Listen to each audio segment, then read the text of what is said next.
So as a mom of 4 on a journey of self-discovery, one of the first things I wanted to do was create, it's the beginning of the year, so it's like set goals, create a vision board. But I don't know about you guys as moms, but do you kind of find dream boards a little bit, I don't know, discouraging?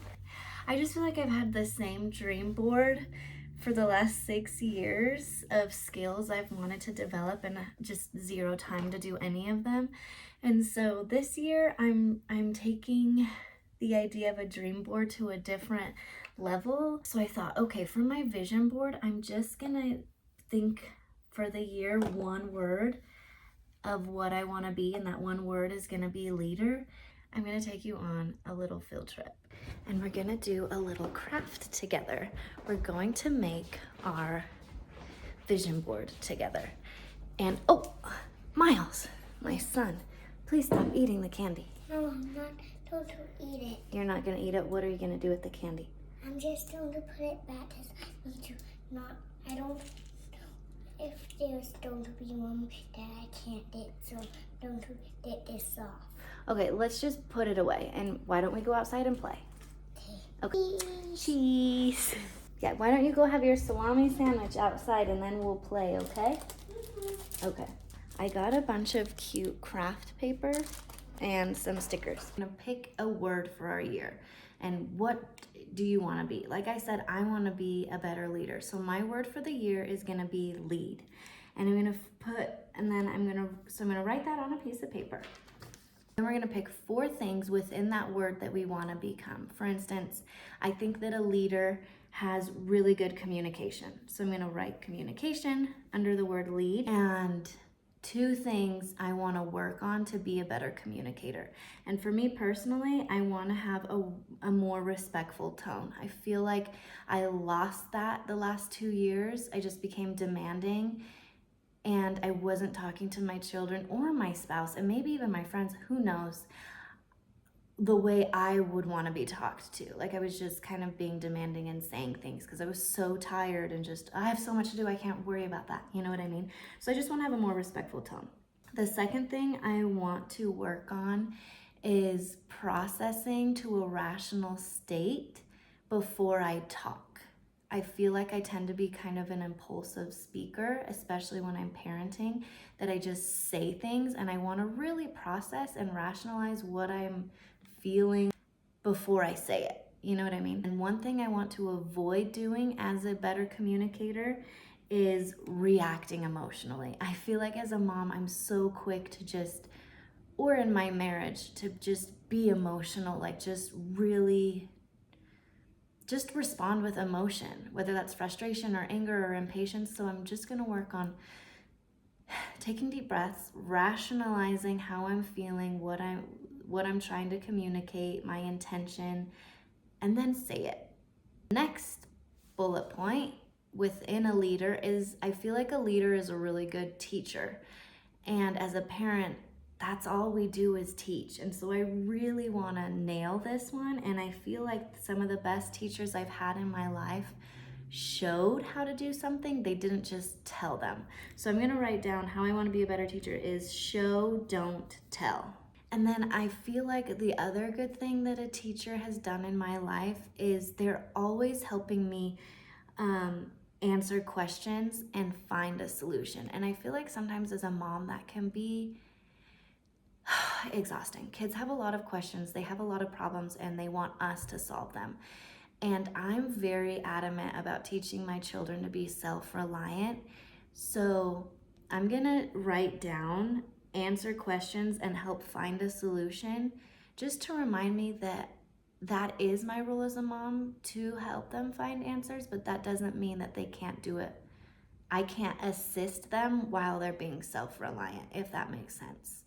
So for instance, I feel like I may not want to give them the answer, but I can give them the tools to find their own answer instead of just kind of, I feel like the last couple of years I was like, you can figure it out on your own. You know what I mean? But I want to be their support system while helping them be self-reliant. And then something I want to avoid as a teacher is I feel like sometimes people in general, this isn't just moms, we just like to talk to be heard or to be right. And I kind of want to avoid that. There was, I don't remember who said it, but there was a quote by a man, I don't know, I'm not that person to be all intellectual, but there was a quote that I liked, and it was basically that we have one mouth and two ears for one reason.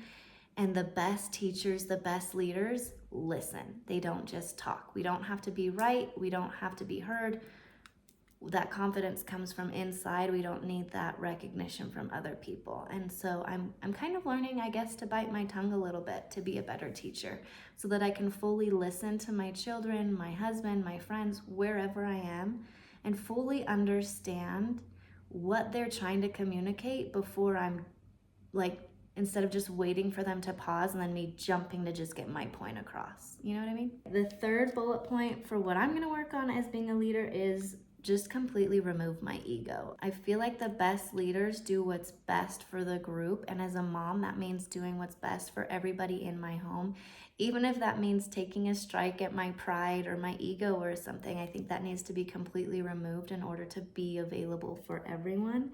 And I think the best way I can do that is humbly receiving criticism. And so really listening to those complaints my kids have. I know kids are just at times gonna just, I don't want to be told what to do, yada, yada, yada. But to really listen to that and try to understand, okay, how can I make it a better experience for them? Or just, I don't know, in general, just be able to take criticism without being offended by it, to take the judgment away from it and just hear it for what it is. The next thing I want to do to remove my ego is adjust to people's needs. I feel like I'm a pretty independent, rougher, stronger individual, and I feel like sometimes I push that onto my kids. Like I want them to just be strong and self-reliant, but I need to remember everybody's their own individual and adjust to their needs. And so that's something I want to work on this year, is being available to meet people's needs how they need them met, not how I think they need to do it. And I feel like as moms, sometimes we have this idea of how kids are supposed to be. And I'm realizing that each child does things so differently that it's helped me to recognize my job as their mom is to meet their needs and adjust to who they are as a person, not try to shape them into something. The thing I'm going to avoid is the need to control. I don't need to, if my kids are helping do the dishes, it doesn't have to be done a specific way. If they have a way that they want to do it and the job gets done and it gets done well, who cares? Like relinquish that control. I just think that's a healthy way to create little individual independent children and within a community. And I feel like a leader is somebody who allows wiggle room for people to finish tasks the way they want to do it. My final bullet point, because I don't want to overwhelm myself, I want it to be like a quick, easy thing I can write down and see in the mirror every day of like who I want to become. But the fourth thing that I think some of the best leaders are compassionate. And so 2 things I want to work on to be more compassionate is be more emotionally available. I'm trying to be more emotionally available for my kids, meaning if they're sad or angry, to meet them where they are and not tell them to stop it. Like how many times as parents are we like, stop crying, stop crying. And I think there's a fine line between gentle parenting and being tough and finding that balance in the middle, because I like gentle parenting, but I also want my kids to be resilient. And so that's a hard balance for me. So just meeting them where they are and being okay with where they are emotionally. But she said, if you want a village, you need to show up as a villager. Nobody wants to do the hard work, but somebody has to do it. And I want to be that person that people know, oh, Janessa's gonna show up. And I want my children to be that person. And so I need to kind of pave the way and show them that if we want a village, whether that's our neighborhood or in our home or in our circle of friends or family, that we need to show up as villagers and do the hard thing that nobody else wants to. The last thing I want to avoid being compassionate is avoid the what about me mentality. So I think avoiding that mentality will help you as a leader to be like, these are my responsibilities. I'm going to get them done. I'm going to show people how to get it done and they'll follow suit. Or respectfully divvy out, hey, I have a big day today. I need you to help me in the kitchen today. You know what I mean? I very strongly believe that my duty is to be a wife and a mother, and I'm gonna fulfill that the best I can. And I know because that's my top priority, like God's gonna take care of me. He'll find a way to give me rest. He'll find a way to give me the energy I need. He'll find a way to give me the joy and help me find time to develop the other gifts and talents He's blessed me with. I just need to show up and get the work done, and God will take care of me. Like, I just so firmly believe that. Now I'm gonna write down some cute little quotes that I kind of want to live by.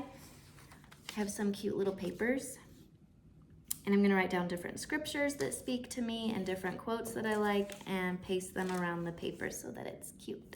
Okay, let's go tape these on our mirror. The cool thing about taking you guys on this journey is I probably would not have done this because I would have just thought, I don't have the time, but this only took 10 minutes and it'll be just a great reminder every day of how I can be a better version of me. So let's tape these on.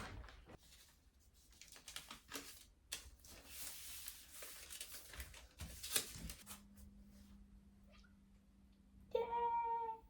So here we are. It's so simple. It's just a cute little thing that I can read every day while I'm brushing my teeth to just quickly remind me who I am, what I want to be, what I want to do, and just how I can show up better for myself and my kids and my community as a leader. Thanks for following along my journey as I try to rediscover myself as a mom, and you're doing a good job, Mama.